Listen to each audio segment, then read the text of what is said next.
रसूल मेरे हैं, जन्नत मेरे रसूल की है। और सुना दो उनको, समझते हैं खुद को जो हाकिम। समझते हैं खुद। आज हालात बड़े गड़बड़ चल रहे हैं भाई। आज पूरी दुनिया हमें हटाने के चक्कर में पड़ी है और हाकिम बनने की कोशिश कर रही है। तो सुना दो उनको, समझते हैं खुद को जो हाकिम। सुना दो उनको, समझते हैं खुद को जो हाकिम। बेटा जमीन खुदा की, हुकूमत मेरे रसूल की है। हाय हाय हाय। जमीन खुदा की, नारे रिसालत, जलसे दस्तारे फजीलत, दारुल उलूम मोहम्मदिया अरबी कॉलेज।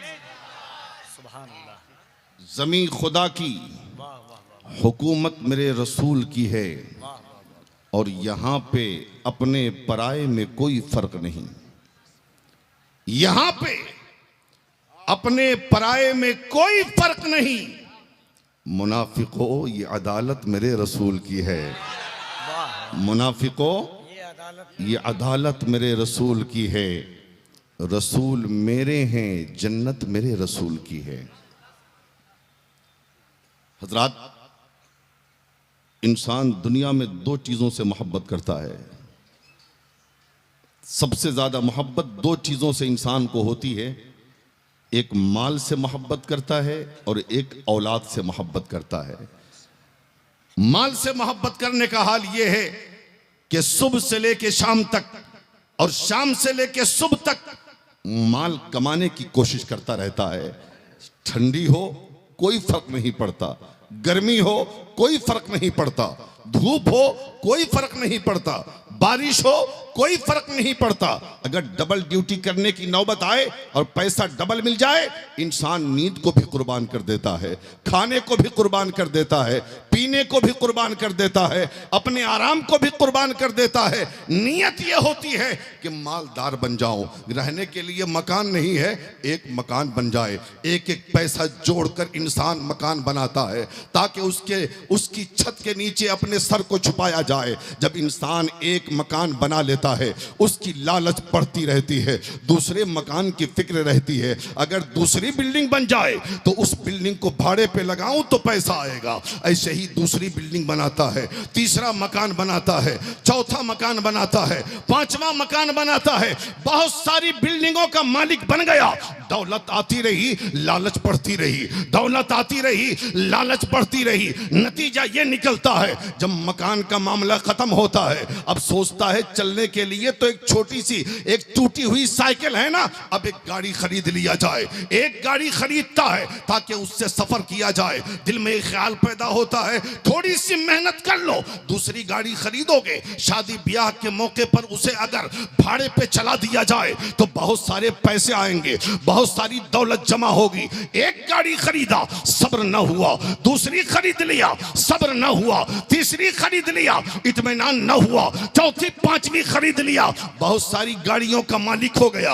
अब दौलत का अंबार लगता जा रहा है। ऐसे ही जमीन और प्लाट खरीदने पे आ गया। इंसान दौलत से किस कदर मोहब्बत करता है। एक नमाजी है, सुबह एक नमाजी है, जोहर मस्जिद में पढ़ता है, असर मस्जिद में पढ़ता है, मगरिब मस्जिद में पढ़ता है, ऐशा मस्जिद में पढ़ता है। ठीक दिसंबर जनवरी की ठंडी है, बहुत जाड़ा है। इमाम साहब ने पूछ दिया, मियाँ फजर में क्यों नहीं आते हो? जोहर तो तुम्हारी मस्जिद में होती है, असर तो तुम्हारी मस्जिद में होती है, जोहर मगरिब की नमाज तो मस्जिद में पढ़ते हो, ऐशा की नमाज तो मस्जिद में पढ़ते हो, लेकिन फजर में कहाँ गायब रहते? हजरत ठंडी बहुत ज्यादा है, जाड़ा बहुत ज्यादा है, इसलिए नहीं आते हैं। कुहासा बहुत ज्यादा है, कुत्ते भूखते हैं, ये हाल है। लेकिन ऐ पूर्णिया के इस मरकजी जलसे में आने वाले इस्लाम के शहजादों, ये बताओ, अगर कोई ऐलान कर दे कि रात के 2 बजे दिसंबर और जनवरी की ठंडी में जो पूर्णिया स्टेशन या कटिहार स्टेशन जाएगा, उसे 1 लाख का इनाम दिया जाएगा, उसे 50,000 का इनाम दिया जाएगा। बताओ कौन ऐसा शख्स है जो कटिहार ना जाए? कौन ऐसा शख्स है जो स्टेशन ना जाए? वो तो ये सोच के जाएगा ना, 1 महीना कमाएंगे तो एक महीना कमाएंगे तो 50,000 आएगा, 2 महीना कमाएंगे तो 2 लाख आएगा। यहां तो जाना है, चलो कुहासे को छोड़ दो, ठंडी की क्या परवाह करनी है, कुत्ते भूखेंगे भूखते रहेंगे, लेकिन हमें तो पैसा चाहिए। ये दौलत से मोहब्बत का हाल है। और औलाद से मोहब्बत का हाल क्या है? औलाद लंगड़ी भी है, वो भी माँ बाप की आंखों के लिए नूर है। औलाद काली भी है, वो भी माँ बाप के लिए चांदो सूरज है। औलाद अगर अपाहिज भी है, वो भी बुढ़ापे का सहारा है। तो इंसान दावा करता है ये दौलत हमारी है, ये जमीन हमारी है, ये बिल्डिंग हमारी है, ये जायदाद हमारा है, ये बैंक बैलेंस हमारा है, ये बेटी हमारी है, ये बेटा हमारा है, ये औलादें हमारी है। ऐ पूर्णिया वालों, हम तुमसे पूछना चाहते हैं, जिन दौलत को और जिस औलाद को हमने अपनी दौलत कहा और अपनी औलाद कहा, आओ कुरान से पूछते हैं, ऐ कुरान तू बता इस दौलत का मामला क्या है, इस औलाद का मामला क्या है? तो कुरान कहता है, अरे जिस माल को तुम अपना माल कहते हो और जिस औलाद को तुम अपनी औलाद कहते हो, अल्लाह माल देकर तुम्हारा इम्तिहान ले रहा है, अल्लाह औलाद देकर तुम्हारा इम्तिहान।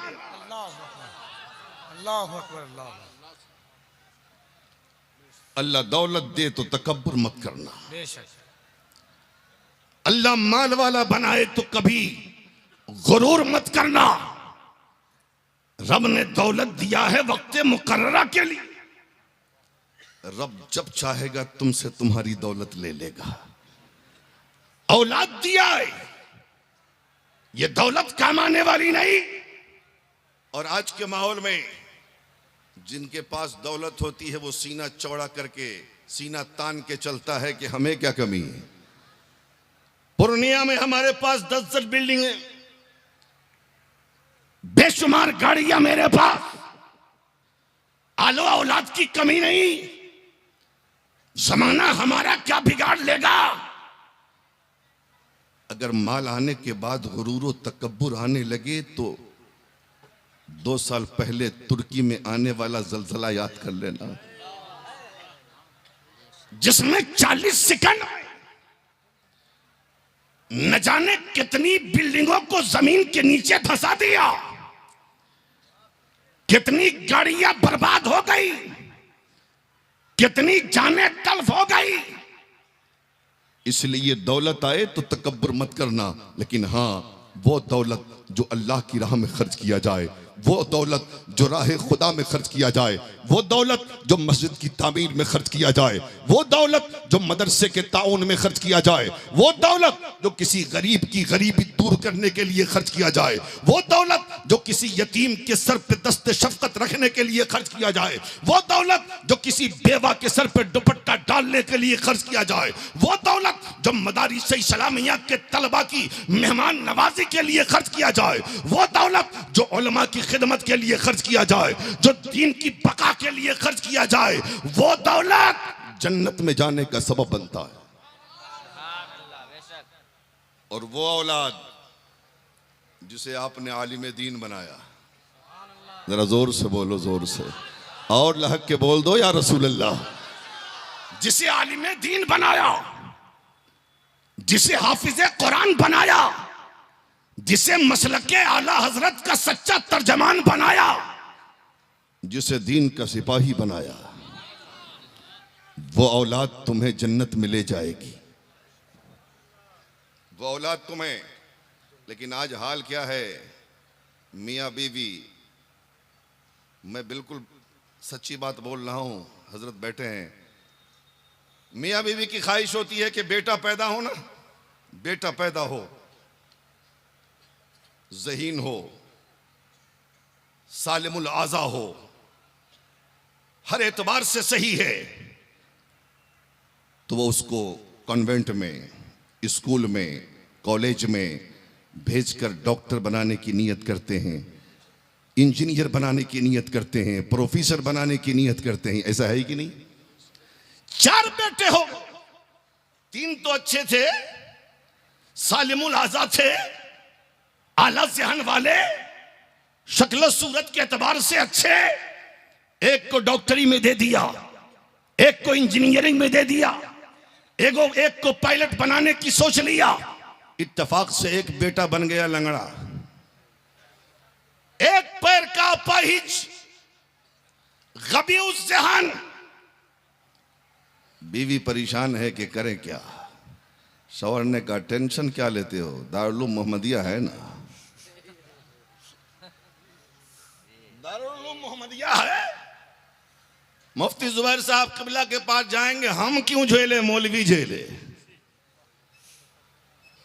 आला ज़हन वाले को स्कूल कॉलेज यूनिवर्सिटी में भेजकर आला तालीम दिलवाने वालों, और लंगड़ा बेटा को तुम ना झेलो, मौलवी झेले। भेज दो मदरसे में, भेज दो मदरसे में, भेज दिया हाफिज कुरान बनने के लिए। वाह वाह वाह। नाबीना को डॉक्टर बनते देखा है क्या? अरे बोल मैंने तो नहीं देखा, ईमानदारी से कह रहा हूं मैं। आपने देखा होगा, मैं ये भी नहीं कहता कि नहीं बनता होगा, हो सकता है बना हो, लेकिन मैंने अपनी उम्र में किसी नाबीना को डॉक्टर नहीं देखा। क्या तमसील है, वाह वाह वाह वाह। किसी नाबीना को इंजीनियर नहीं देखा, किसी नाबीना को प्रोफेसर नहीं देखा, लेकिन कसम खुदा की नाबीना को हाफिज कुरान जरूर देखा। वाह वाह वाह वाह वाह वाह वाह वाह वाह वाह वाह वाह वाह वाह वाह वाह। तुम्हारा जनाजा रखा है, एक बेटा डॉक्टर, एक बेटा इंजीनियर, एक बेटा प्रोफेसर, सब पीछे खड़े हैं। जिसे हकीर समझकर बुझा दिया तुमने, वही चिराग जलेंगे तो रोशनी होगी। वाह वाह वाह। डॉक्टर ने पैसा कमा के दिया, इंजीनियर ने पैसा कमा के दिया, प्रोफेसर ने पैसा कमा के दे दिया, लेकिन जब उखरवी जिंदगी की बात आई, डॉक्टर खामोश, इंजीनियर खामोश, प्रोफेसर खामोश, पायलट खामोश। अरे वही बेटा जिसे तूने अपाहिज समझकर दारुल उलूम मोहम्मदिया के हवाले किया था कि ये किसी काम का नहीं है, आज वही बेटा हाथ उठा के मगफिरत की दुआ कर रहा है। वाह वाह वाह वाह वाह वाह वाह वाह वाह। अब बोलो, लंगड़ा काम आया, नबीना काम आया कि ये काम आया? जोर से बोलो। और एक बात और सुनो ना, आप नाबीना को लेके जाओगे कॉलेज में, कबूल नहीं करेगा कॉलेज। गबीउस ज़हन को लेके जाओगे कॉलेज यूनिवर्सिटी स्कूल, ये कबूल नहीं करेगा। अरे यार ये पाहिज के कौन दर्द सर लेने वाला है। ठीक है, साइंस इतना तरक्की कर गया, लेकिन आज भी साइंस तुम्हारे नाबीना को कबूल नहीं कर रहा। जरा जोर से बोल दो और प्यार से, या रसूल अल्लाह। लेकिन देख मुस्तफ़ा की नूरी चादर, मुस्तफ़ा की नूरी चादर देख कि आज 14 सदियां गुजर जाने के बाद भी मुस्तफ़ा की नूरी चादर तेरे नबीना को संभाल रही है और तुम्हें तसल्ली दे रही, घबराना मत। अरे जो कि जिस तुम्हारे बच्चे को कोई कबूल करे चाहे ना करे, लेकिन मुस्तफ़ा का इदारा जरूर कबूल करेगा। समझ रहे हैं? लेकिन आज हाल क्या है, कोई अपने बच्चे, अभी मौलाना मुसव्विर साहब की तकरीर हुई, बड़ा अच्छा खिताब हुआ उनका। कोई अपने बच्चे को, उन्होंने कहा ना कि कोई अमीर आदमी अपने बच्चे को डॉक्टर मौलाना नहीं बनाना चाहता, हाफिज नहीं बनाना चाहता, कारी नहीं बनाना चाहता, दीन का सिपाही नहीं बनाना चाहता। वजह मालूम है आपको? वजह क्या है पता है? सिर्फ एक वजह, सिर्फ एक वजह। वो जानता है कि मौलाना बनेगा, हाफिज बनेगा, मदरसे में पढ़ाएगा कुरान, या तो मस्जिद में जाके इमामत करेगा, तो हर सूरत में 7,000, 8,000, 10,000 की तनख्वाह होगी। आज के महंगाई के दौर में ये 8,000, 10,000 तनख्वाह में होना क्या है? अगर डॉक्टर बनेगा तो 2 लाख कमाएगा, इंजीनियर बनेगा तो 1.5-2 लाख कमाएगा, प्रोफेसर बनेगा तो 1 लाख कमाएगा। अच्छा घर होगा, अच्छा मकान होगा, अच्छी गाड़ी होगी, हर एतबार से सारे मामलात अच्छे होंगे। लेकिन एक 10,000 कमाने वाला मौलवी क्या करेगा? 10,000 कमाने वाला हाफिज कुरान क्या करेगा? इसलिए चलो कोई बात नहीं है, अपने बच्चे को क्यों बनाओगे हाफिज कुरान, क्यों बनाओगे आलिम दीन, लेकिन एक रिक्शा चलाने वाला, एक दीन, एक रिक्शा चलाने वाला, एक मजदूरी करने वाला, वो सोचता है मेरे पास पैसे तो नहीं, चलो मदरसे में भेजकर मुस्तफा का कुरान पढ़ाओ, नबी की हदीस पढ़ाओ। है ना? इसलिए मैं कहता हूं कोरोना में सारी चीजों का दाम बढ़ गया। बढ़ा कि नहीं? हाँ, 400 रुपए लोग लहसुन खरीद रहे हैं, लेकिन इमाम की कीमत न बढ़ सकी, मौलाना की तनख्वाह ना बढ़ सकी। ये कौम हमारी इस कदर तंग नजरी का शिकार है।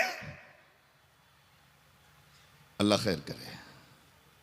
अपने आलिम को यार खुद कफील बनाओ, अपने इमाम को खुद कफील बनाओ, अपने मौलाना को खुश रखो, इसलिए कि जब तुम्हारा मौलवी खुश होगा, तुम्हारा इमाम खुश होगा, तुम मर गए, तुम्हारा बेटा तुम्हारे लिए दुआए मगफिरत करे चाहे ना करे, लेकिन जिस इमाम को तुमने खुश रखा है जिंदगी भर अपनी दुआ में वो तुम्हें शामिल रखेगा। सुभान अल्लाह, वाह वाह वाह वाह वाह। समझ रहे हैं? और एक और बात कहता हूं, अपने बच्चे को दीनदार बनाओ।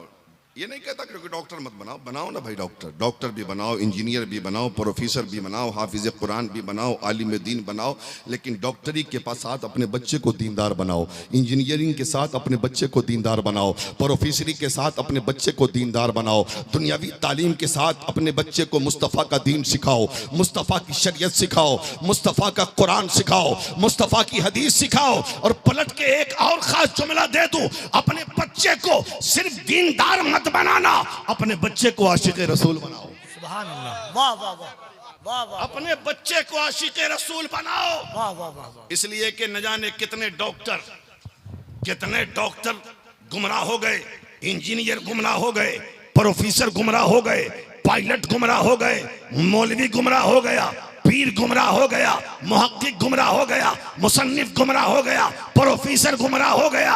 लेकिन जब डॉक्टरी के साथ तेरा बेटा आशिक रसूल बनेगा तो कहीं भी जाएगा उसके ईमान और अकीदे का सौदा नहीं होगा। वाह वाह वाह वाह वाह वाह वाह वाह। अपने बच्चे को आशिक रसूल बनाओ, आशिक रसूल बनाओ।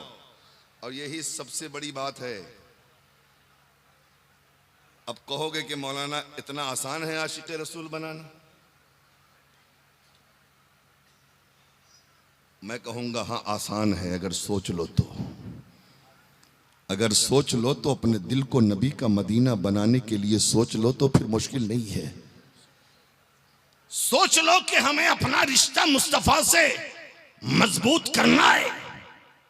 एक साहब कहने लगे कैसे बनाएंगे अपने बच्चे को आशिक रसूल? हमने कहा अपने बच्चे को दुरूद पाक का आदी बनाओ। सुभान अल्लाह, वाह वाह वाह वाह। मुस्तफा पर सलाम पढ़ने का आदी बनाओ।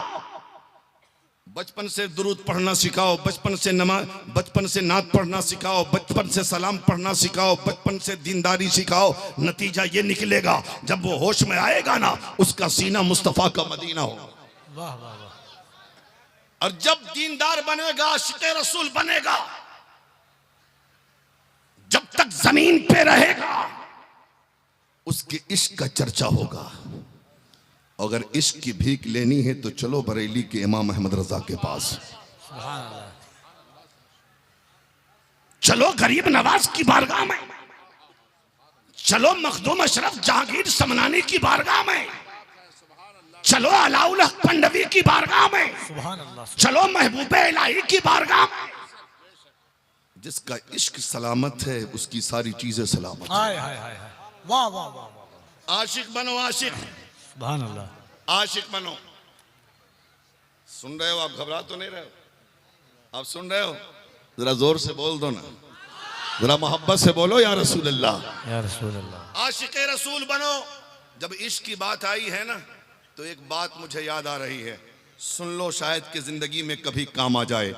एक किताब है दुरूद शरीफ की जिसका नाम है दलाइलुल खैरात शरीफ। क्या नाम है? दलाइल। क्या नाम है? अगर जिंदगी वफा करे, अल्लाह तौफीक दे तो मार्केट से उस किताब को खरीदना, दीनी किताब से, और फिर उस किताब को जिंदगी में कम से कम एक बार पढ़ लेना। सुभान अल्लाह। एक बार पढ़ लेना। सिलसिले चिश्तिया के बुजुर्ग आज भी उस किताब को बतौर वजीफा पढ़ते हैं और उसकी तिलावत करते।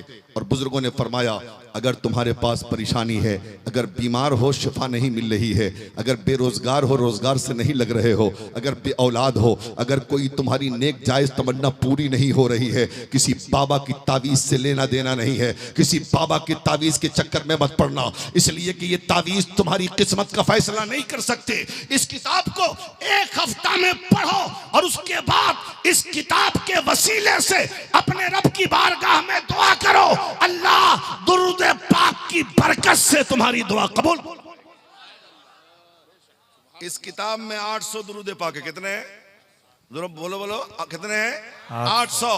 शुरू भी दुरूद शरीफ से है और ख़त्म भी दुरूद शरीफ पर है। इस किताब को लिखने वाले हजरत मिस्र के बहुत बड़े आलिम अल्लाह के वली हजरत शेख मोहम्मद बिन सलेमान अल जज़ूली हैं। किसी साहब ने उनसे पूछ दिया, हजरत ये तो बताएं, ऐसी किताब लिख डाली जो शुरू भी दुरूद शरीफ से है और ख़त्म भी दुरूद शरीफ पर, इसके लिखने की कोई ख़ास वजह है क्या? हजरत शेख मोहम्मद बिन सलेमान अल जज़ूली कहते हैं, हाँ हाँ लिखने की वजह है कि आप सुनना चाहते हो? जी सरकार, अगर सुना दिया जाए तो ईमान में ताज़गी आ जाए। हजरत शेख मोहम्मद बिन सलेमान कहते हैं, एक दिन मैं सफर कर रहा था, सफर करते करते नमाज ज़ोहर का वक्त आया या नमाज असर का वक्त आया। अब नमाज पढ़नी थी मुझे और नमाज के लिए वजू की जरूरत और वजू के लिए पानी की जरूरत। मैं पानी की तलाश में निकल गया, बहुत तलाशा लेकिन कहीं पानी का नामो निशान ना हुआ। एक बार थोड़ी देर के बाद मैं सोच में पड़ गया कि क्या करूं, पानी मिल नहीं रहा है। एक बार मैं फिर तलाश में निकला तो एक कुएं के पास पहुंचा, देखा कुआं है, कुआं में पानी भी है लेकिन पानी इतना नीचा है कि पानी निकालने के लिए रस्सी और डोल चाहिए। मैंने बहुत गौर किया चारों तरफ तो न मुझे रस्सी मिली न डोल मिला। अब मैं परेशान हो गया, आखिर पानी निकले कैसे? और जब पानी निकलेगा नहीं तो वजू बनाऊंगा कैसे? और वजू बना ना पाऊंगा तो नमाज पढ़ूंगा कैसे? उसी कुएं से सटा हुआ एक गरीब मुसलमान का घर था और उस गरीब मुसलमान के घर की छत पर एक 7 साल की बेटी खेल रही थी। जब उसने मुझे मुतफक्किर पाया, मुझे सोच में पाया, वो बच्ची मुझसे मुखातब होती है और कहती है, चचा कौन हो आप और किस लिए यहाँ खड़े हो, क्या चाहिए आपको? वो चेहरे से तो पहचानती ना थी लेकिन हजरत शेख मोहम्मद बिन सलेमान को जानती जरूर थी, इसलिए कि मिस्र के बहुत बड़े आलिम थे। हजरत शेख से वो पूछती है, बेटी चचा बताएं नाम क्या है और किस लिए यहाँ आए हैं? हजरत शेख मोहम्मद बिन सलेमान कहते हैं, बेटी मेरा नाम शेख मोहम्मद बिन सलेमान अल जज़ूली है। कहा अच्छा आप ही शेख मोहम्मद बिन सलेमान अल जज़ूली हैं जिनके इल्म फजल का चर्चा मिस्र की शाहराहों पर है, जिनकी विलायत का चर्चा मिस्र की गलियों में है, जिनके तकवा और तहारत की कहानियां मिस्र के बाशियों की जबान पर है, आप ही हैं? कहा हाँ बेटा मेरा ही नाम मोहम्मद बिन सलेमान अल जज़ूली है। कहा ये बताएं कि यहाँ खड़े क्यों हैं और क्या सोच रहे हैं? वो कहते हैं बेटी वजू करना है, वजू के लिए पानी चाहिए। तो वजू करना है तो कुएं में पानी तो है ना? कहा कुएं में पानी तो है लेकिन कुएं का पानी बहुत नीचा है, इस पानी को निकालने के लिए रस्सी भी जरूरी है और डोल भी जरूरी है, न यहाँ रस्सी है न डोल है, आखिर पानी निकले कैसे?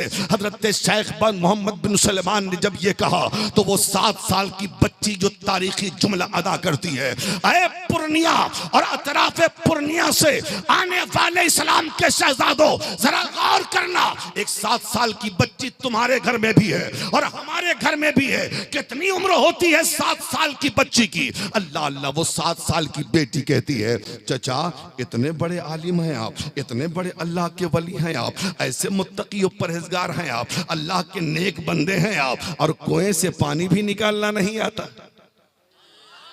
तवज्जो तवज्जो, आप लोग दुआ दे दें जरा। कुएं से पानी भी निकालना नहीं आता।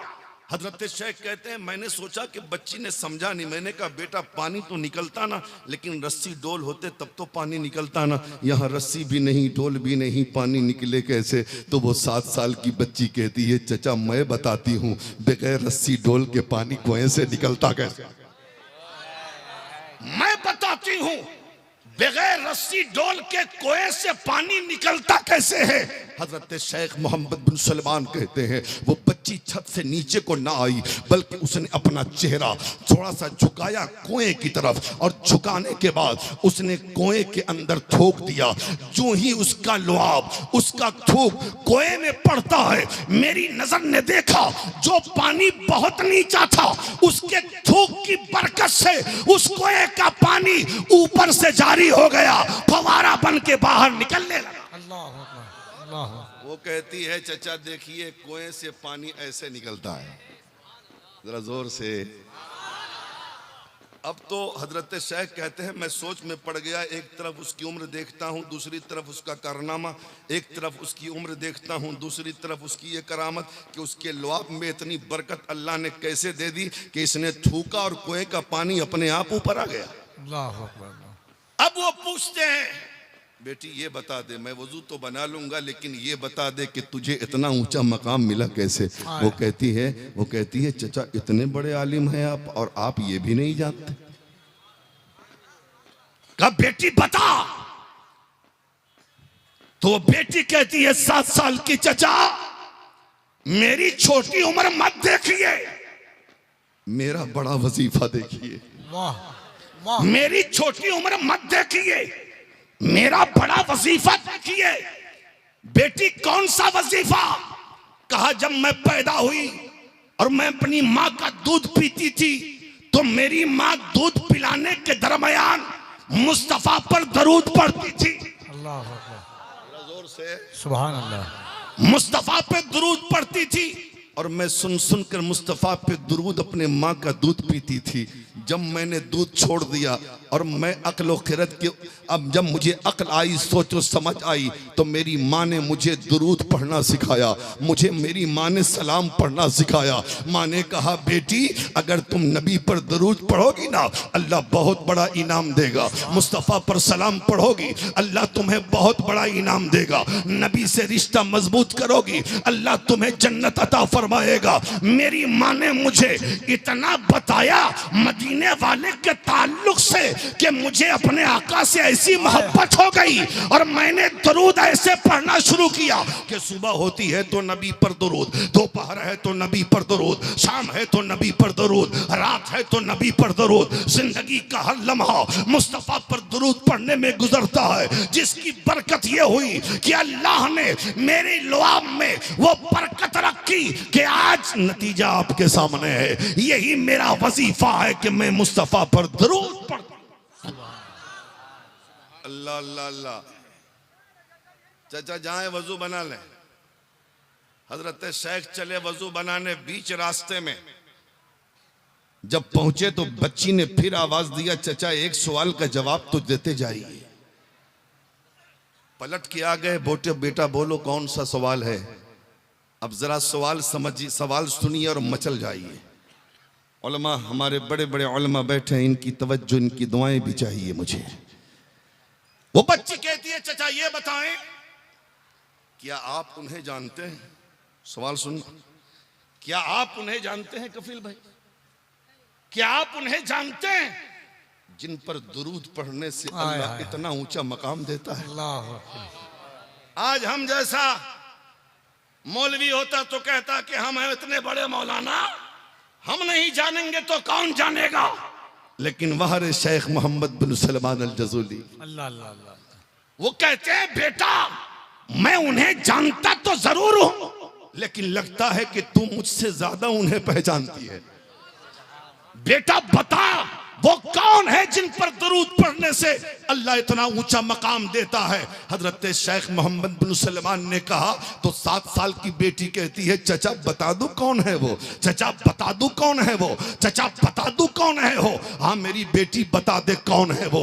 तो वो 7 साल की बेटी कहती है चचा सुनिए वो रहमत वाले मुस्तफ़ा हैं, वो करीम आका हैं, वो करीम नबी हैं। जब वो जंगलों में चले जाते हैं तो जंगल के दरिंदे भी अपनी झाड़ियां छोड़कर जिनके दामने रहमत से लिपट जाया करते हैं, दामने करम से लिपट जाया करते हैं, वो रहमत वाले मुस्तफा हैं जिन पर दुरूद पढ़ने से अल्लाह ऊंचा मकाम।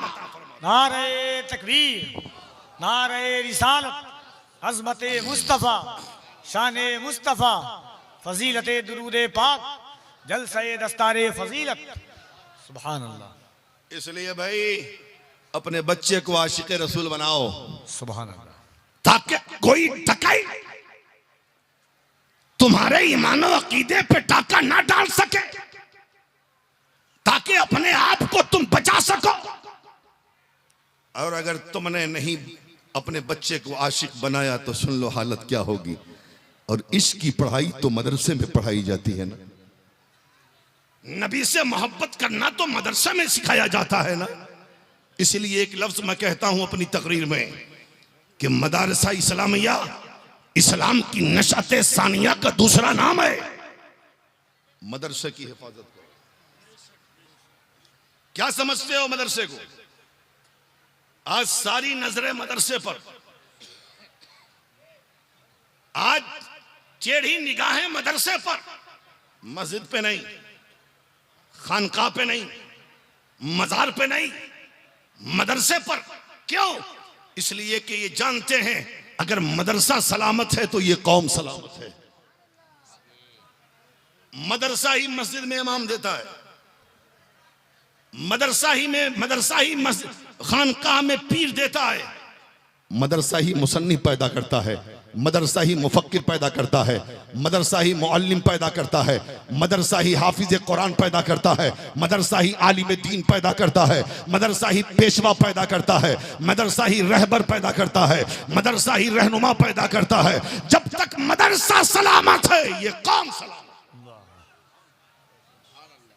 इसलिए एक बात सुनो आखिरी मशवरे के तौर पे, आज लोग बड़ी आसानी से कह देते हैं ना ये मदरसे में पढ़ने वाले बच्चे यतीम हैं, गरीब हैं। और मदारिस इस्लामिया के जिम्मेदारान से भी मैं कहूंगा बड़ी माजरत के साथ हाथ जोड़ के कि आपने भी मदरसे पे जुल्म किया है। रमजान के इश्तिहार में जो आप अपील निकालते हैं, यहां गरीब, नादार, यतीम, परेशान हाल बच्चे पढ़ते हैं। कौन कहता है? मौलाए कायनात तो कहते हैं कपड़े से और दौलत से कोई अच्छा नहीं बनता। लैसल जमालु बिअस्वाबिन तुज़य्यिनुना इन्नल जमाल जमालुल इल्म वल अदबी। यतीम वो नहीं है जिसके वालिदैन ना हो, यतीम तो वो है जिसके पास इल्म और अदब ना हो। लेकिन आपने मदरसे के इश्तिहार में लिखा, एक बार मैं खड़ा था रोड पे मदरसा बगल में, एक मियाँ बीवी जा रही थी। वल्लाह ये मैं स्टेज पर गलत बात नहीं, सही जो मैंने देखा है और सुना है अपने कान से। मियाँ बीवी जा रहे थे तो बीवी ने पूछा कि क्या है? कहा ये मदरसा का। मदरसा क्या होता है? देहात की रही होगी। कहा यहाँ यतीम बच्चे पढ़ते हैं। क्या बच्चे पढ़ते हैं? यतीम बच्चे पढ़ते हैं।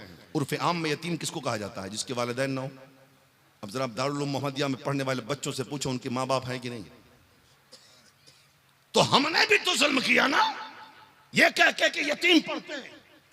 मियां इश्तिहार में लिखो कि नबी के मेहमान पढ़ते हैं। वाह वाह वाह वाह वाह वाह। नबी के मेहमान पढ़ते हैं, और नबी के मेहमानों के लिए दोगे तो तुम्हारा एहसान नहीं है। नबी का मेहमान ले ले, ये नबी के मेहमान का है। सुभान अल्लाह। वाह वाह, बहुत अच्छा सादिन भाई। वाह वाह वाह, ये नबी के मेहमान का एहसान है। वाह वाह वाह वाह वाह वाह। सुन लो, हर शख्स को अपने मेहमान से मोहब्बत होती है।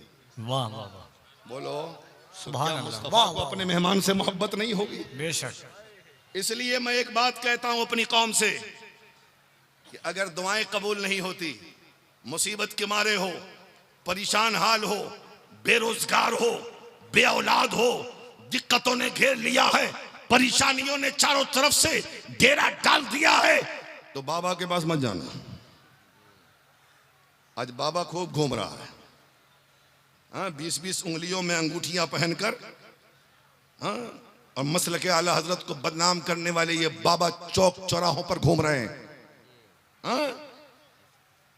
इमाम की चिरागी आज भी 11 रुपए, और बाबा के तावीज का पैसा 5,000 और 10,000। शर्म नहीं आती? मां घर में बीमार है, दवा के लिए पैसा नहीं, और बाबा को देने के लिए 10,000। अरे इन बेबाओं की तावीज तुम्हारी किस्मत का फैसला नहीं करेगी। और ये नहीं है कि मैं तावीज का मुखालिफ हूं, इन बाबाओं की तावीज से मैं तो कहता हूं इन बाबा की एक तावीज क्या मियां, 100 तावीज ला के लटका दो, जो भी बरकत होगी वो भी चली जाएगी। और कभी ऐसा कर लो कि एक दिन बाबा को पकड़ के ला के लटका दो, बाबा को पकड़ के ला लटका। अगर इतना बरकत वाला है तो फिर बरकत होगी ना। इसलिए सुनो, अगर मुसीबत है, परेशानी है, दिक्कतें हैं, दुआएं कबूल नहीं होती, बीमार हो, बेरोजगार हो और घर में मां जिंदा है, जरा जोर से बोलो, घर में बाप जिंदा है, तो इधर उधर बाद में जाना, पहले अपनी मां के पास आ, मां के कदमों को पकड़ ले। अम्मी जान बीमार हो, दुआ कर दीजिए अल्लाह शिफा दे दे। अम्मी जान बेरोजगार हो, दुआ कर दीजिए अल्लाह रोजगार से लगा दे। अम्मी जान दिक्कतों में घिरा हो, दुआ कर दीजिए दिक्कतों से छुटकारा मिल जाए। कसम खुदा की, अगर बूढ़ी मां ने अपनी तोतली जबान से अपना दुपट्टा उठाकर तुम्हारे लिए दुआ कर दिया, अल्लाह तुम्हारी परेशानियों को दूर फरमाएगा। वाह वाह वाह वाह वाह वाह, अल्लाह तुम्हारी परेशानियों को दूर फरमाएगा। और अगर खुदा न खास्ता माँ बाप में से दोनों जन्नत सुधार गए, वो दुनिया से चले गए, वो अपनी कब्र में है, तो इधर उधर मत जा, चला दारुल मोहम्मदिया में, अल्लामा जुबैर साहब के पास आ, मोहतमिम साहब के पास आ, मुफ्ती इरशाद साहब के पास आ, असातिज़ाए दारुल मोहम्मदिया के पास आ, कुछ पैसे नजराने के लेके आ और आकर इनके हवाले कर और कहा, हजरात ये चंद पैसे नजराने के हैं, मेहमान रसूल को दे दीजिए, मेरे लिए दुआ करा दीजिए, मेरे लिए दुआ करा दीजिए। कसम खुदा की, अगर नबी के मेहमानों ने दिल से दुआ कर दिया, अल्लाह परेशानियों को दूर फरमाएगा। इसलिए कि दिल से जब बात निकलती है असर रखती है, पर नहीं ताकत परवाज़ मगर। वाह वाह वाह वाह वाह, नारे तकबीर, नारे रिसालत, जलसे दस्तारे फजीलत, दारुल मोहम्मदिया अरबी कॉलेज। सुभान अल्लाह। और ये मैं क्यों कह रहा हूं सुन लो, ऐसे हवा में मैं बात नहीं करता, हाँ इसलिए कह रहा हूं, इनकी दुआओं में असर क्यों है सुन लो। आओ आओ आओ, तुम्हारे पूर्णिया में बेशुमार पैसे वाले लोग हैं, बड़ी बड़ी बिल्डिंगें वाले, बड़े बड़े अमीर कबीर कीमती गाड़ियों वाले, बड़े बड़े ओहदे वाले। 10 अमीरों को इकट्ठा करो और इकट्ठा करने के बाद उनको अपने महल्ले के कब्रिस्तान के पास से गुजारो, और उसके बाद अल्लामा मुफ्ती जुबैर साहब किबला या बरेली शरीफ, मुबारकपुर अशरफिया या जहाँ जहाँ तुम्हारी नज़र में मोहताज दारुल इफ्ता है, वहाँ अब सवाल लिखो। और लिखने के बाद सवाल में क्या लिखोगे, हजरत पूर्णिया के मैंने 10 सेठों को अपने महल्ले के कब्रिस्तान के पास से गुजार दिया है, ये बता दीजिए क्या कब्र वालों का कोई फायदा हुआ? कसम खुदा की जवाब क्या आएगा मुफ्ती साहब से पूछ लो, कोई फायदा ना हुआ। पलट के एक सवाल और करो, हजरत दारुल मोहम्मदिया में पढ़ने वाला एक 8 साल का बच्चा जो मदरसे की चिटाई पर बैठकर मुस्तफा का कुरान पढ़ रहा है, रब की हदीस पढ़ रहा है, आज मेरे मोहल्ले के कब्रिस्तान के पास से वो 10 साल का बच्चा गुजरा है, वो नबी का मेहमान गुजरा है, तो बताइए फायदा हुआ कि नहीं हुआ? पूरी दुनिया का दारुल इफ्ता कहेगा फायदा हुआ है। हजरत बता दीजिए क्या फायदा हुआ है? क्या फायदा ये हुआ कि अल्लाह ताला ने 40 रोज के लिए मुर्दों से आजाद। वाह वाह वाह वाह वाह वाह वाह वाह वाह। और ये कोई मौलवी नहीं कहता, मुस्तफा फरमा रहे हैं कि अगर आलिम या मुताल्लिम कब्रिस्तान के पास से गुजर जाए, अल्लाह 40 रोज के लिए कब्र वालों से अजाब उठा दे। इसलिए मैं मदरसे में पढ़ने वाले बच्चों को, इन नबी के मेहमानों को मैं राजा कहता हूं, मैं महाराजा कहता हूं, मैं शहंशाह कहता हूं, मैं बादशाह कहता हूं। आप कहोगे मौलाना ये पहली बार मिला है, मेरी ज़कात पर पलने वाला, मेरा सदका खाकर पढ़ने वाला, मेरे फितने पर जिंदगी गुजारने वाला, ये मदारिस इस्लामिया के बच्चे, ये मेहमान कब से ये राजा हो गए, कब से ये महाराजा हो गए, कब से ये शहंशाह हो गए, कब से ये बादशाह हो गए? मैंने कहा तब से हो गए जब से मुस्तफा ने इनके कदमों में बरकतें रखी। अब बताओ, तेरा राजा गुजरा तो कोई फायदा नहीं, तेरा महाराजा गुजरा तो कोई फायदा नहीं, ये नबी का मेहमान गुजरा तो मुर्दे से 40 दिन के लिए अजाब उठ गया। तो सुनो, मोहब्बत की नजर से देखा करो अपने उलमा से। मैं ये जन्नती चेहरे देख रहे हो ना, ये अगर जन्नती चेहरों को देखना है तो इनको देखो। 60,000, 80,000, 1 लाख तनख्वाह के बाद भी लोग अनशन पे बैठ रहे हैं। हमारी मस्जिद का इमाम 8,000 मिलता है फिर भी अनशन पे नहीं बैठता, 10,000 पाता है फिर भी वो सब्र करता है। और इस कौम को अरे मौलाना के पैसे में बहुत बरकत है। हमने एक साहब से कहा तो ऐसा करो कितना कमाते हो, वही 60-70 हजार, लेकिन पता नहीं चलता है। लेकिन मौलाना 8,000 10,000 कमाता है, किरीच देख लीजिए। हाँ 1,000 की तो बरकाती टोपी ही लगाता है वो। हाँ कीमती जूता देख लीजिए, कीमती चश्मा देख लीजिए। मैंने कहा अच्छी बात है, बरकत तो है, तो ऐसा करो कि 1 महीना अपनी तनख्वाह से इमाम की तनख्वाह बदल लो। बरकत वाला पैसा तुम और अपना बेबरकत वाला बेचारे इमाम के हवाले का। बड़ी आसानी के साथ ये कौम जो है ना, मौलवी को चूना लगाने के दर पे है। हाँ? अपने उलमा से मोहब्बत करो यार। हाँ ये इमाम हमारा नहीं बोलेगा कि मेरी तनख्वाह बढ़ाओ, मुदर्रिस नहीं बोलेगा, इसलिए कि इनको डर रहता है कहीं मोहतमीम साहब खारजा न कर दें। हाँ डर तो ये भी लगा रहता है ना कि क्या करेंगे, 4-5 बच्चे घर में हैं, कैसे खाएंगे पिएंगे। हाँ इसलिए अपने इमाम को, अपने मौलाना को, अपने मौलाना आलिम को, अपने मौलाना को खुद कफील बनाओ। तो मैं कह रहा था इन मदारिस इस्लामिया के बच्चों के अंदर बरकत देख लो। एक आखिरी बात कहकर मैं टाइम देख रहा हूँ, मुझे ख्याल, हम आंख बंद करके तकरीर नहीं करते। हाँ कि हमें अपना ही ख्याल रहे, पीछे वालों का ख्याल ना रहे। हम आंख खोल के तकरीर करते हैं, हम घड़ी भी देखते रहते हैं ताकि हमें पता चले कि हमसे पीछे जो हमसे बड़े बड़े लोग हैं उनका भी खिताब होना है। और जितने लोग आए हैं सब हमारे मेहमान हैं और सबको वक्त मिलना चाहिए। समझ रहे हैं ना? आखिरी बात सुन लीजिए। अल्लाह क्या हुआ, क्या हुई इस भाई? अरे बैठो। हाँ आखिरी बात सुन लो। हाँ एक आलिम साहब जलसे से, जैसे हम लोग भी जलसे में कभी जाते हैं, मुफ्ती साहब किबला जाते हैं, हाँ जलसे से या मिलाद से रात के 2 बजे लौटे, देखा कि घर दूर है, ठंडी का मौसम है, सोचा दारुल उलूम मोहम्मदिया में चला जाता हूँ, रात गुजार लेता हूँ, फजर के बाद चला जाऊंगा मदरसे में, मदरसे से घर चला जाऊंगा। रात के 2 बजे वो आलिम दीन कहता है मैं रात के 2 बजे मदरसे में आया तो कहाँ गया? एक हॉल में गया, जिस हॉल में 30-40 बच्चे, 8 साल और 10 साल की उम्र के बच्चे सो रहे हैं।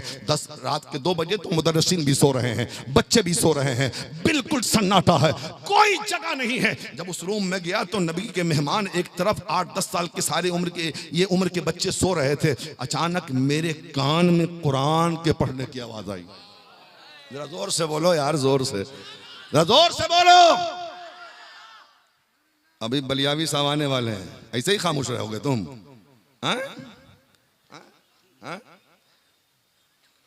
कुरान की तिलावत की आवाज कान से टकराई। आलिम साहब कहते हैं मैं चौंक गया।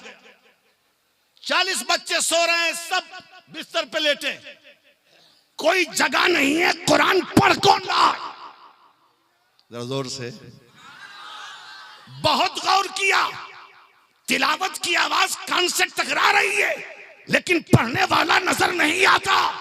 बहुत गौर करने के बाद वो आलिम दीन कहता है, बहुत गौर करने के बाद देखा एक 8 साल का बच्चा बिस्तर पे सोया है, नींद में रब का कुरान पढ़ रहा है, नींद में रब का कुरान पढ़ रहा है।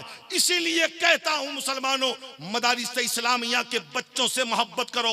ये वो नबी के मेहमान हैं जो सोए तो कुरान पढ़ें, जो उठे तो कुरान पढ़ें, जो बैठे तो कुरान पढ़ें, जो चले तो कुरान पढ़ें, जो हर लम्हा कुरान पढ़ें। अरे जिनके दिल में भी कुरान हो और जिनकी ज़बान पे भी कुरान हो, जब वो दुआ करेंगे तो कैसे कबूल नहीं हो? समझ रहे हैं? इसलिए मदरसे की हिफाजत करो, समझ रहे हैं ना? मदारिस दीनिया की हिफाजत करो, अपने बच्चों को दीन सिखाओ। कम से कम इतना तो सिखा लो कि मर जाओ तो वो कब्र पे खड़े होकर हाँ तुम्हारे लिए इसाले सवाब कर सके, दुआए मगफिरत कर सके। समझ रहे हैं? इसलिए मेरे भाई ये चंद जुमले थे, वक्त की कमी, बातें तो बहुत करनी थी मुझे लेकिन वक्त की कमी है। बस अल्लाह से दुआ है कि अल्लाह ताला इन जुमलों को कबूल फरमाए और मेरे बोलने में कोई भी अमदन सहवन खताएं लग़ज़िशें भूल चूक हो गई हो, मैं सिद्ध दिल से तौबा करता हूँ। आप भी पढ़ लीजिए, अस्तग़फिरुल्लाह रब्बी मिन कुल्लि ज़ंबि वतूबु इलैह, हक़ ला इलाहा इल्लल्लाह मुहम्मदुर रसूलुल्लाह सल्लल्लाहु ताला अलैहि वसल्लम। खूब की सैरे चमन, फूल चुनी शाद रहे, बाग बजाता हूं मैं, गुलशन तेरा आबाद रहे। ये महफिले नूर जिंदाबाद, फैजान ताजुश शरिया पाइंदाबाद। अस्सलामु अलैकुम।